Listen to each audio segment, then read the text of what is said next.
Hi team, Coach Alexa here. Quick fire tips today on staying cool in the heat when we're running.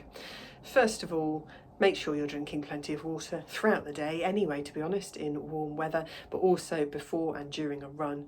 No matter what the length of run, take a water bottle with you and be sipping on it throughout the run.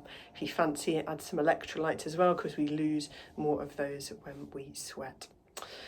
You can also look at freezing your bottle of water before you head out. Really nice way of giving yourself a cool drink as opposed to one that's kind of, warmish air temperature as you're running, a little bit more thirst quenching. Early mornings are the best time to run. It's the coolest time of the day and the sun is lower, so the shadows are longer and you get more shade. If you can't run earlier in the morning, then late in the evening is the best alternative when you're looking for cooler weather. Again, because the shadows are longer, so you get more shade.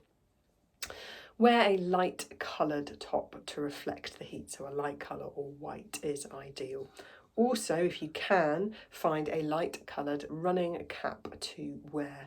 Again, it's going to reflect the heat away from your hair, particularly if you've got dark hair. That's going to absorb more of the heat you up a little bit more.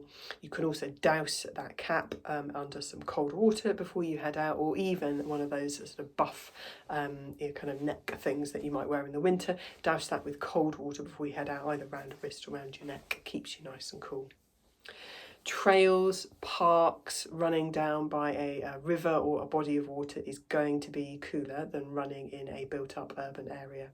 Tarmac, concrete buildings absorb the heat from the sun and act like radiators throughout the day and into the evening, kind of radiating that heat back out at you again. So it will always be a few degrees cooler running in nature than it will running in an urban area. Do not forget the sun cream and the sunglasses, as I chatted about in my last video, and most importantly, run slower. The faster we go, the more our muscles work, the more heat we ourselves produce, and also our running training effect comes from the effort level that we're putting in, not the actual speed. So you will need to, and you will in fact be forced to a lot of the time, to run more slowly when it's hotter, particularly on your longer runs. When we're generating more heat through effort exertion like we do with speed work, again, it might be worth rethinking whether or not now is a good time to be really pushing on with the speed work, because we're just not going to get that speed benefit out of it. Hope that's useful.